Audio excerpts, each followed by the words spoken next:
যখন কোনো কিছু লেখার কথা মনে আসে তখন কি বিষয় নিয়ে লিখব সেটা ঠিক করতে অনেকটা সময় চলে যায়, কিছু মাথায় আসতে চায় না।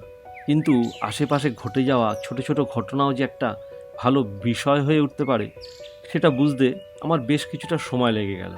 যেরকম সেদিন বিকেলবেলায় আমি বারান্দায় বসে আছি। আমার সামনে কতগুলো ছোট বড় ফুলের টব সাজানো আছে। একটা বড় টবে একটা জবা গাছের চারা লাগানো, আর সেই চারাতে বেশ সুন্দর দুটো বড় বড় লাল রঙের জবা ফুল ফুটেছে। হঠাৎ দেখি একটা হলুদ রঙের ছোট্ট একটা প্রজাপতি ওই একটা লাল টকটকে জবা ফুলের উপর এসে বসেছে। দেখতে দারুণ সুন্দর লাগছিল। প্রজাপতিটা এক মনে ফুলের মধু খেয়ে যাচ্ছিল।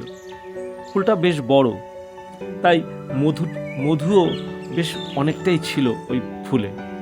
কিন্তু প্রজাপতিটা এতটাই ছোট ছিল যে ও ওই ফুলের মধু খেয়ে শেষ করতে পারবে না। এতটা পরিমাণে মধু পেয়ে প্রজাপতিটা মনে মনে ভাবলো, আজ পেট ভরে মধু খাবো।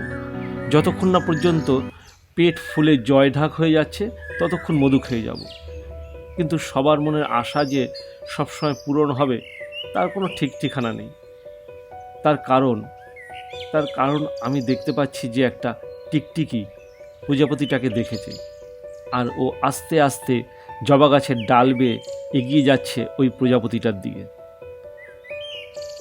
আর কিছুটা পথ, তারপরেই খপ করে ধরে ফেলবে ওই সুন্দর ছোট প্রজাপতিটাকে।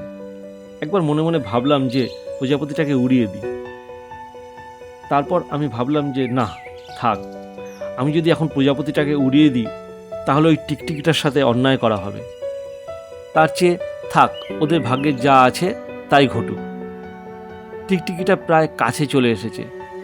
এর ভেতরে কোত্থেকে একটা মোটা কালো গোবরে পোকা এসে ওদের দুজন মাঝখানে বসে পড়ল। প্রজাপতিটা হঠাৎ ভয় পেয়ে ডানা ঝাপটে উড়ে গেল, আর তক্ষুনি টিকটিকিটা এসে খপ করে ওই গোবরে পোকাটাকে ধরল। উড়ে যাবার সময় হয়তো প্রজাপতিটা মনে মনে ওই গোবরের পোকাটাকে অনেক গালমন্দ করেছিল। হয়তো বলেছিল যে একটু শান্তিতে যে মধু খাবো তারও উপায় নেই, কোত্থেকে একটা বাজে দেখতে গোবরে পোকা এসে আমার মধু খাওয়াটা বন্ধ করে দিল।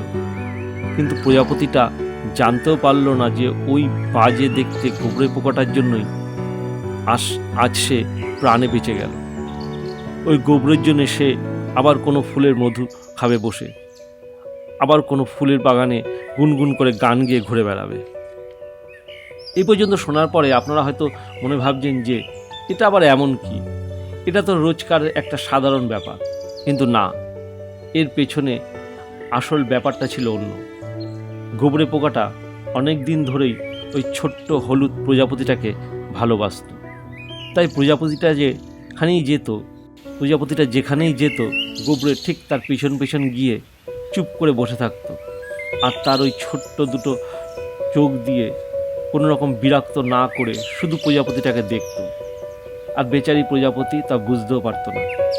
আর এই ভালোবাসার টানে নিজের জীবন দিয়ে সে আজ প্রজাপতিটাকে বাঁচিয়ে গেল। কিন্তু প্রজাপতি তা জানতেও পারল না। এইভাবেই শেষ হয়ে গেল গোবরে পোকার ভালোবাসার ইতিকথা।